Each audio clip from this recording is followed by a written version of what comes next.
Chapter 17 Probabilities, the nature of good and evil and religious symbolism. Christian dogma speaks of the ascension of Christ, implying, of course, a vertical ascent into the heavens, and the development of the soul is often discussed in terms of direction. To progress is supposedly to ascend, while the horror of religious punishment, hell, is seen at the bottom of all things. Development is therefore considered in a one-line direction only in Christian terms. Seldom, for example, is it thought of in horizontal terms. The idea of evolution in its popular meaning promulgated this theory, as through gradual progression in a one-line direction, man emerged from the ape. Christ could just as well have disappeared sideways. The inner reality of the message was told in terms that man at the time could understand, in line with his root assumptions. Development unfolds in all directions. The soul is not ascending a series of stairs, each one representing a new and higher point of development. Instead, the soul stands at the center of itself, exploring, extending its capacities in all directions at once, involved in issues of creativity, each one highly legitimate. The probable system of reality opens up the nature of the soul to you. It should change current religion's ideas considerably.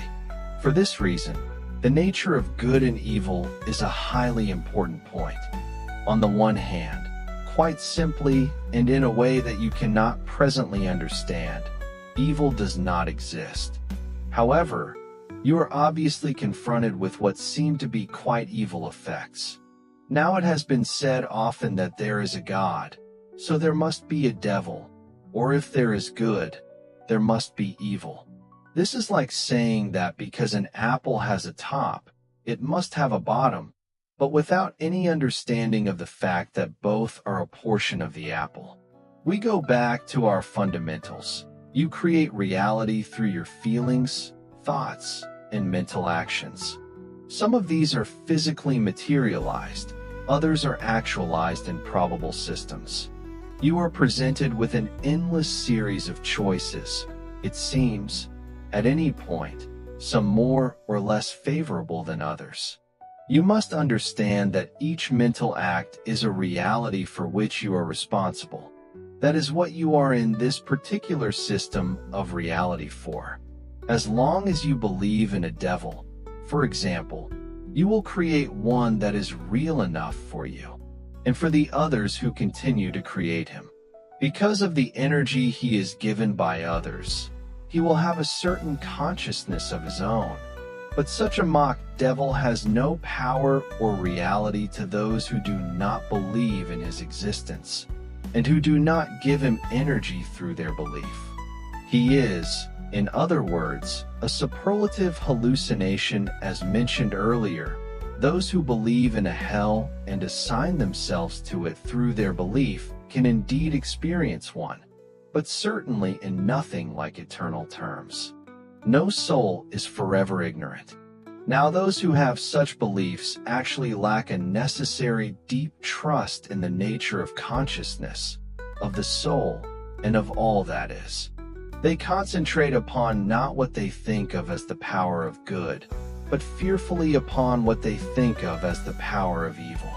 The hallucination is created, therefore, out of fear and of restriction.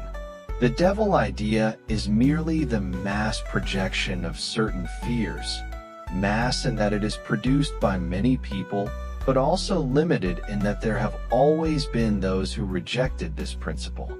Some very old religions understood the hallucinatory nature of the devil concept, but even in Egyptian times, the simpler and more distorted ideas became prevalent, particularly with the masses of people. In some ways, men in those times could not understand the concept of a god without the concept of a devil. Storms, for example, are highly creative natural events, though they can also cause destruction. Early man could see only the destruction. Some intuitively understood that any effects are creative, despite their appearances, but few could convince their fellow men. The light and darkness contrast presents us with the same kind of picture. The good was seen as light, for men felt safer in the day. The evil was therefore assigned to nightfall. Within the mass of distortions, however, hidden beneath the dogma, there was always a hint of the basic creativity of every effect. There are, then, no devils waiting to carry anyone off, unless you create them yourself, in which case the power resides in you and not in the mock devils. The crucifixion and attendant drama made sense within your reality at the time. It arose into the world of physical actuality out of the inner reality from which your deepest intuitions and insights also spring. The race brought forth the events, then, that would best convey in physical terms this deeper, non-physical knowledge of the indestructibility of the soul. This particular drama would not have made sense to other systems with different root assumptions than your own.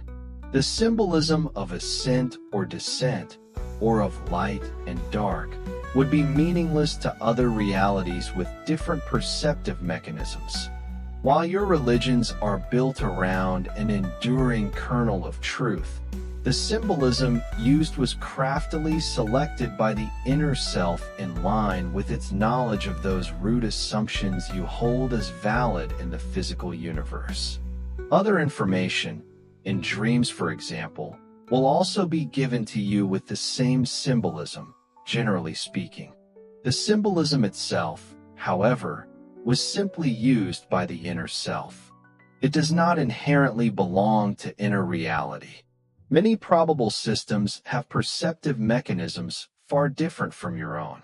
In fact, some are based upon gestalts of awareness completely alien to you.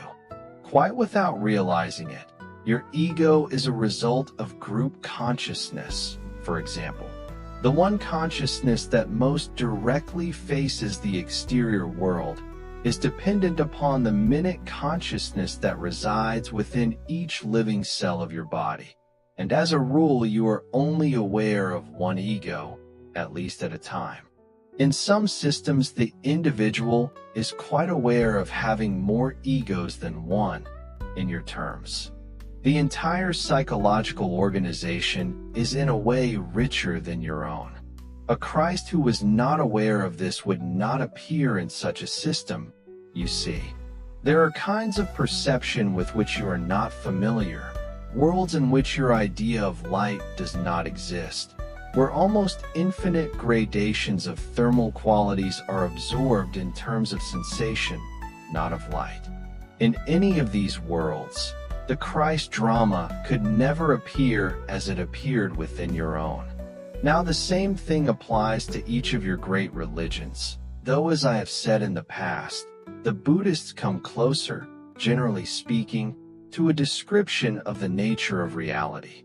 They have not understood the eternal validity of the soul, however, in terms of its exquisite invulnerability, nor been able to hold a feeling for its unique character. But Buddha, like Christ, interpreted what he almost knew in terms of your own reality, not only of your own physical reality, but your own probable physical reality. The methods, the secret methods behind all of the religions, were meant to lead man into a realm of understanding that existed apart from the symbols and the stories, into inner realizations that would take him both within and without the physical world that he knew. There are many manuscripts still not discovered, from old monasteries particularly in Spain, that tell of underground groups within religious orders who kept these secrets alive when other monks were copying old Latin manuscripts. There were tribes who never learned to write in Africa and Australia who also knew these secrets, and men called speakers who memorized them and spread them upward, even throughout northern portions of Europe before the time of Christ. Offhand, the work involved could take 5 years, for there were several versions and a group of leaders, each going in different directions, who taught their people. The world was far riper for Christianity than people suppose because of these groups. The ideas were buried already throughout Europe. Many important concepts were lost, however. The emphasis was on practical methods of living. Quite simply, rules that could be understood, but the reasons for them were forgotten. The Druids obtained some of their concepts from speakers. So did the Egyptians.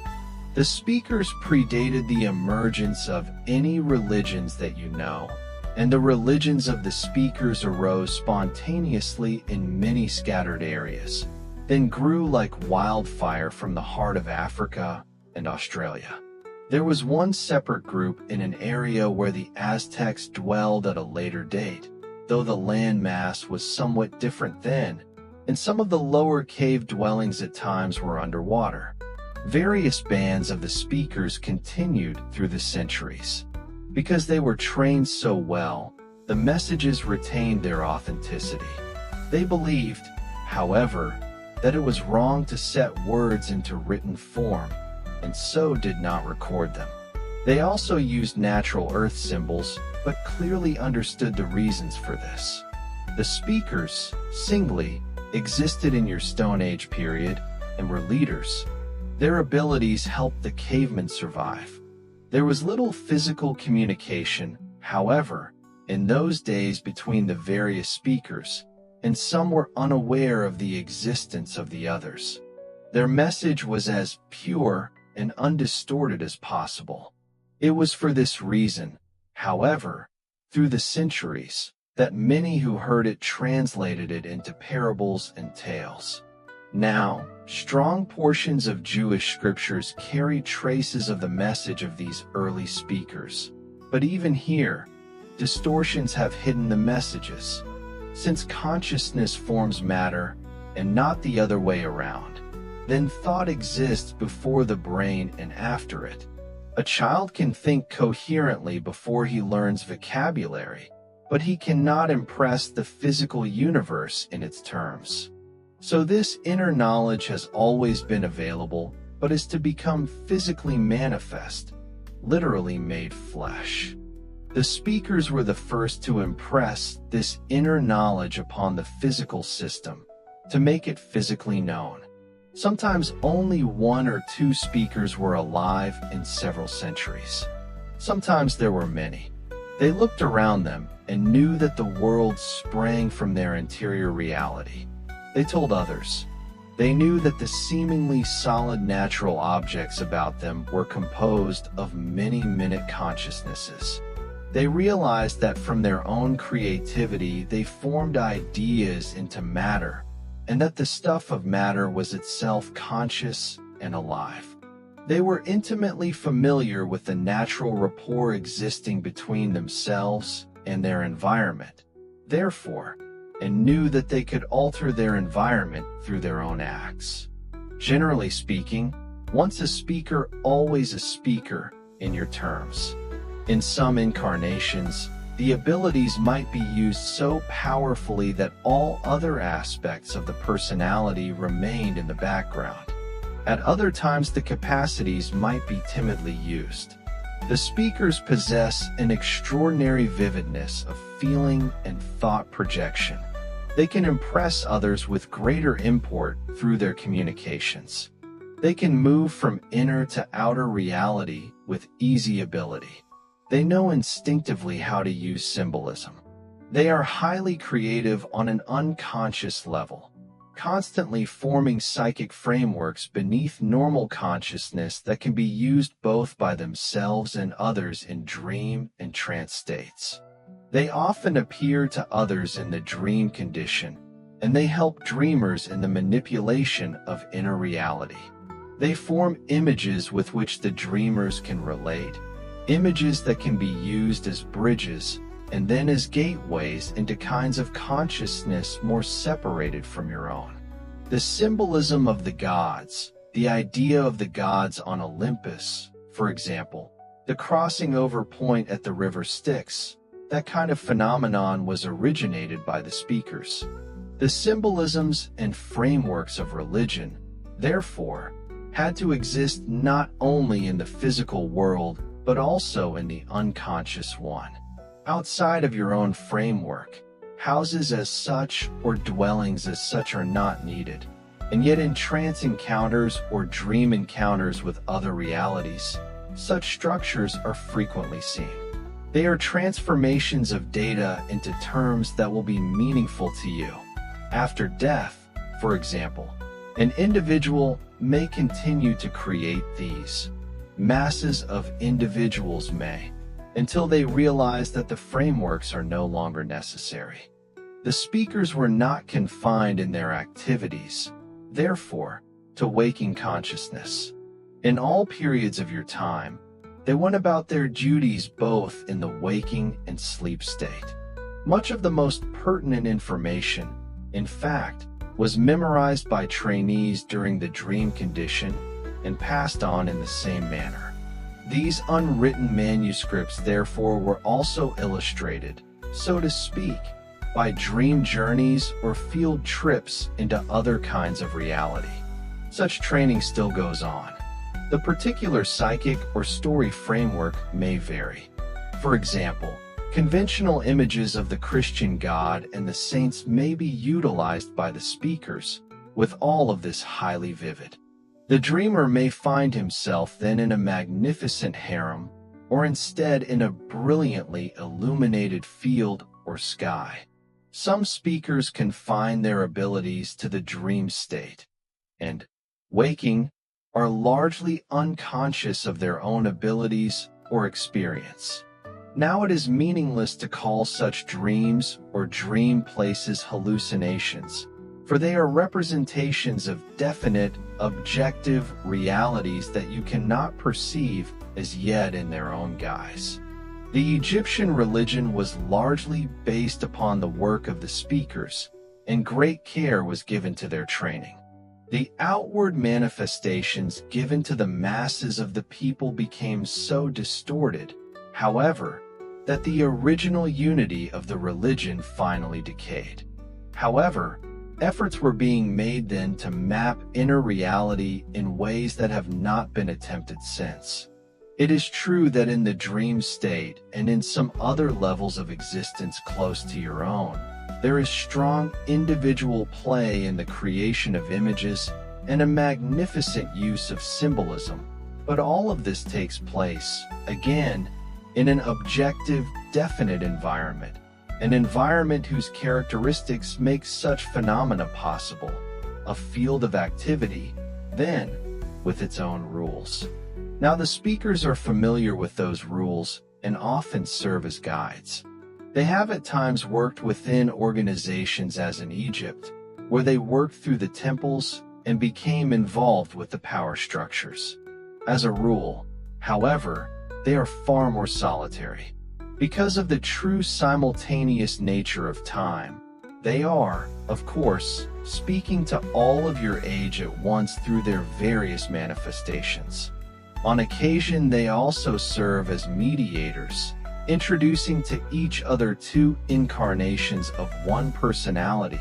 For example, the rules within physical reality say that objects appear to be stationary and permanent.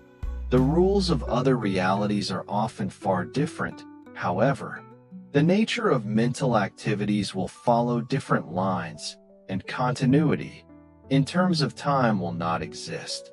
Perceptual organization will exist by the use of different psychological groupings. From the outside, such systems would seem meaningless to you even if you were able to perceive them. You would not be able to observe the pivot points about which actions occurred. The very definite rules of that system then would be quite obscure to you. Now the speakers are familiar with the rules within many systems. Still, however, most of these systems in larger terms are somewhat connected with your own kind of reality. There are an infinite number of inner universes. Only the very highest, most developed Gestalt consciousness can be aware of anything like their totality. In this larger context, then, the speakers must be called local. There is something like a chart mapping many of the nearby systems of reality, and I hope someday in your terms to make this available. In order to do so, Rupert must be trained somewhat more intensely.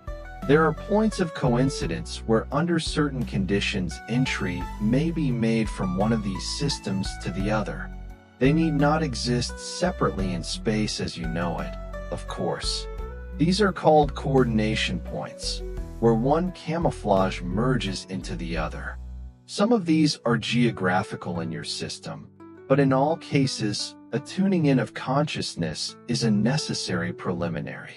Such entries can only be made in an out-of-body condition.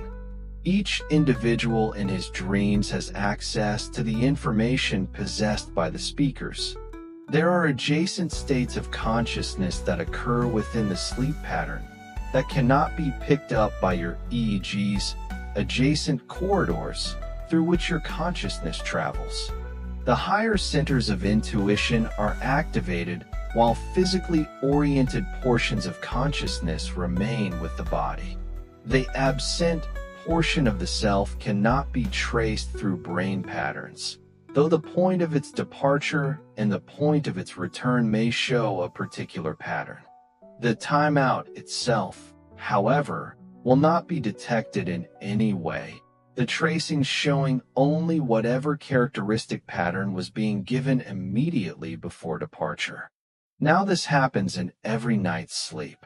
Two areas of activity are involved, one very passive and one acutely active. In one state, this portion of consciousness is passive, receiving information. In the next stage, it is active as it takes part through action. The concepts given by it are then vividly perceived through participation and examples. This is the most protected area of sleep. The rejuvenating characteristics enter in here, and it is during this period that the speakers act as teachers and guides. This information is, then, often interpreted on return by other layers of self such as the body consciousness and subconscious, where it is formed into dreams that will have meaning to these areas of the self, and where general teaching, for example, may be translated into practical advice involving a particular matter. There are several very definite stages of sleep, and they all perform various services for the personality.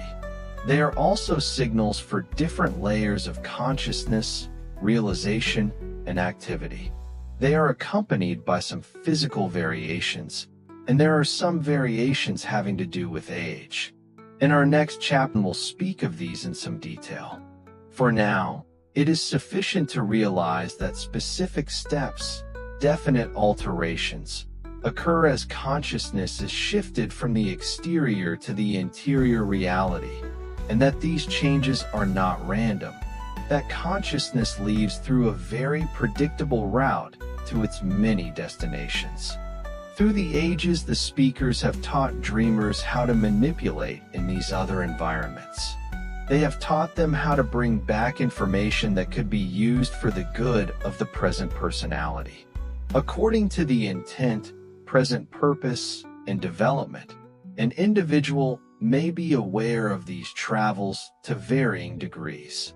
Some have excellent recall, for example, but often misinterpret their experience because of conscious ideas. It is very possible for one dreamer, who is a speaker, to go to the aid of another individual who is having some difficulties in an inner reality within the dream state. The idea of guardian angels, of course, is highly connected here. A good speaker is as effective within one reality as he is within the other, creating psychic frameworks within physical reality as well as within interior environments. Many artists, poets, and musicians are speakers, translating one world in terms of another, forming psychic structures that exist in both with great vitality. structures that may be perceived from more than one reality at once. There are also various states of consciousness in waking life, upon which you do not focus, and of which you are usually quite unaware. Each state knows its own conditions and is familiar with a different kind of reality. You presently have a once-centered consciousness, in that you close off from your experience these other stages of consciousness in which other portions of your entire identity are intimately involved. These other stages of consciousness create their own realities as you create your own.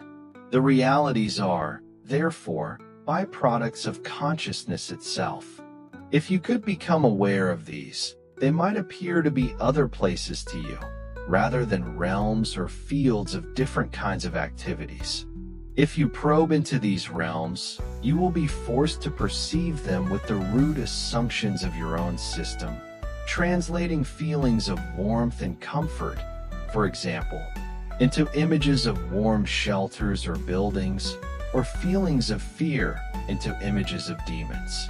On occasion, even in waking life, a personality may spontaneously shift gears, so to speak, and suddenly find itself for a second or perhaps a few moments within another such realm.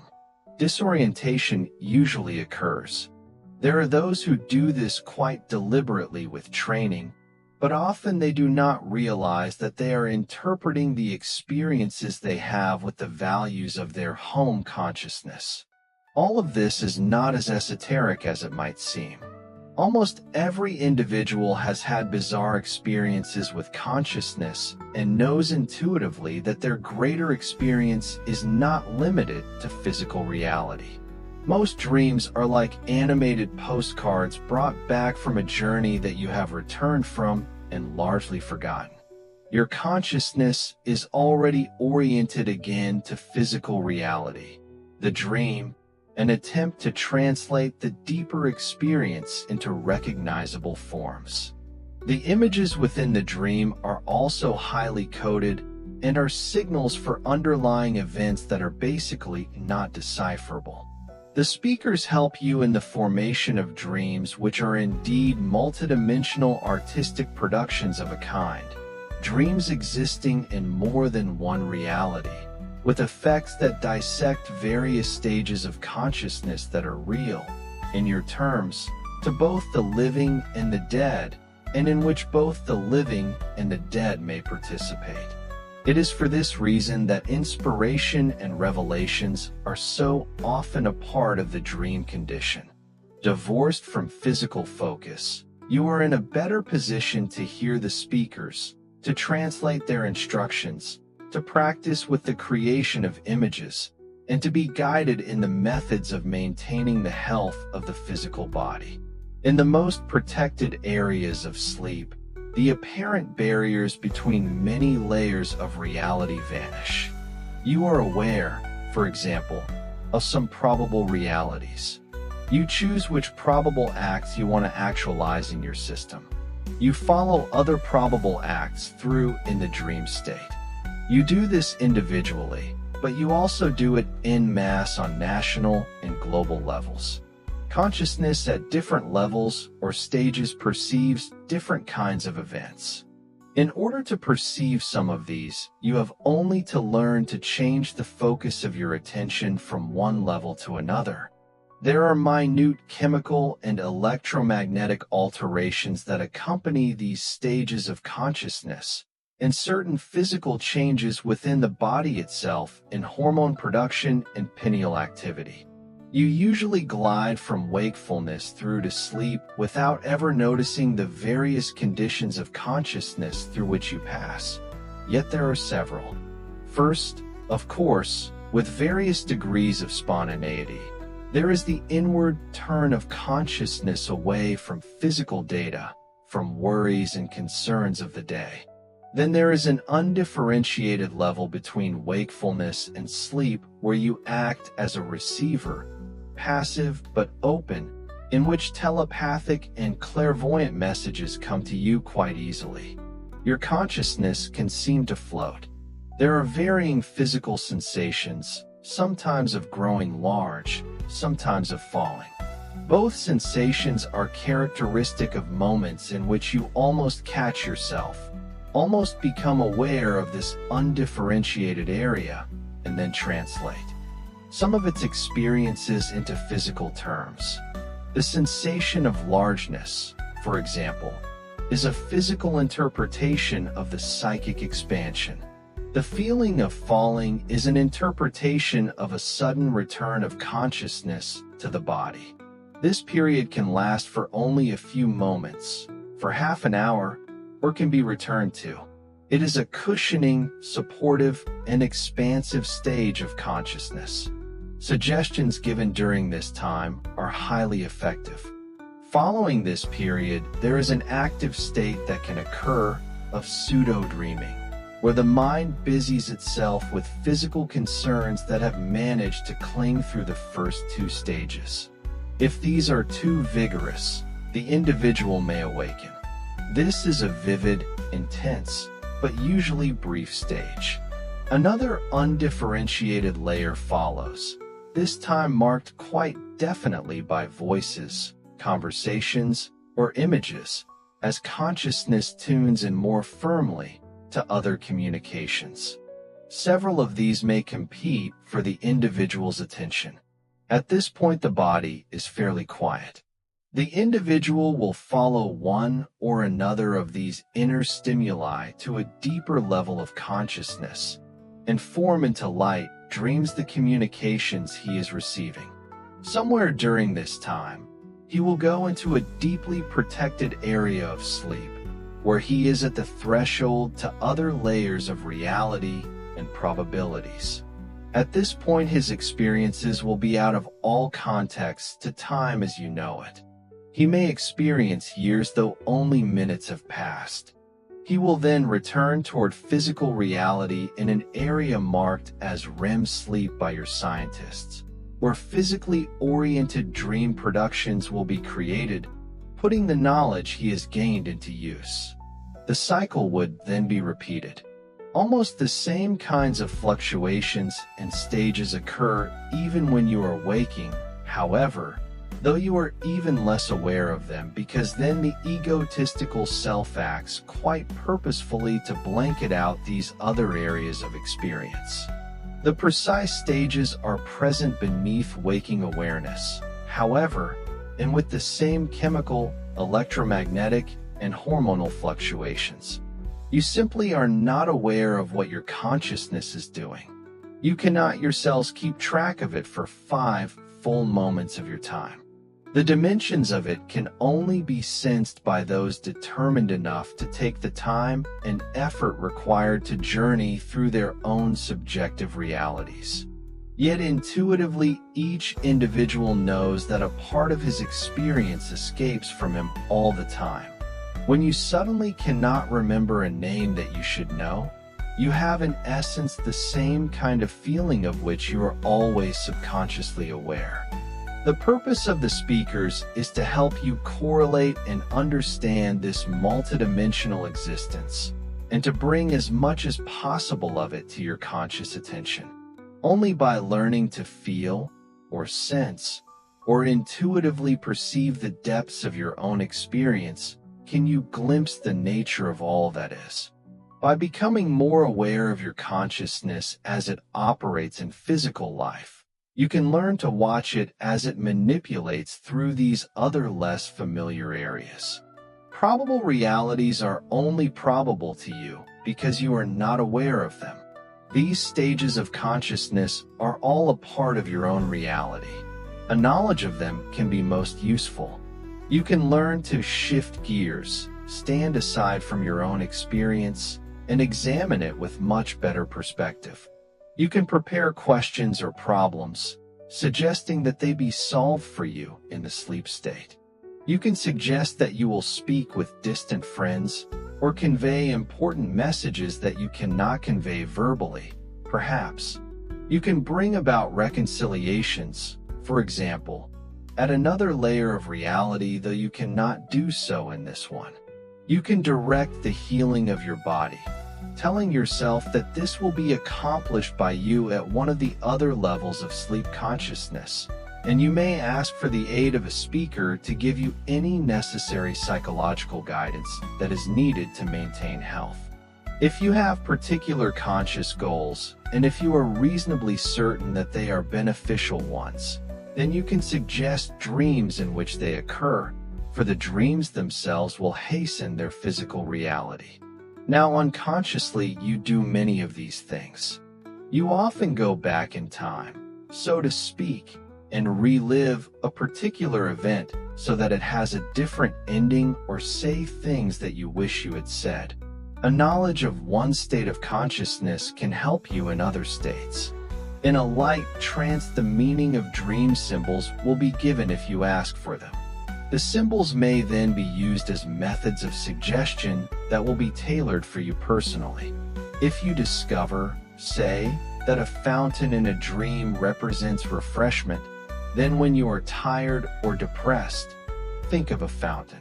In another layer of reality, of course, you will be creating one. In the most protected areas of sleep, you are dealing with experience that is pure feeling or knowing and disconnected from both words and images.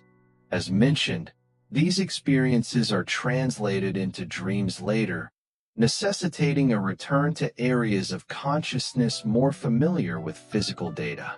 Here, a great creative synthesis and a great creative diversification take place, in which any given dream image has meaning to various layers of the self, on one level representing a truth you have lived, and on other levels representing this truth as it is more specifically applied to various areas of experience or problems.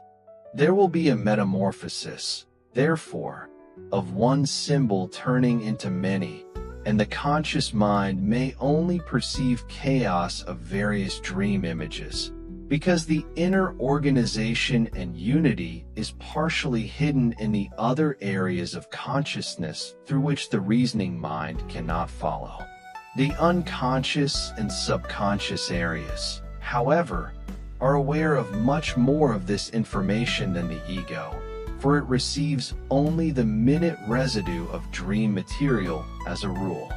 The speakers therefore may appear within dreams as historical characters, as prophets, as trusted old friends, or in whatever guise will impress the particular personality. In the original experience, however, the true nature of the speaker is apparent.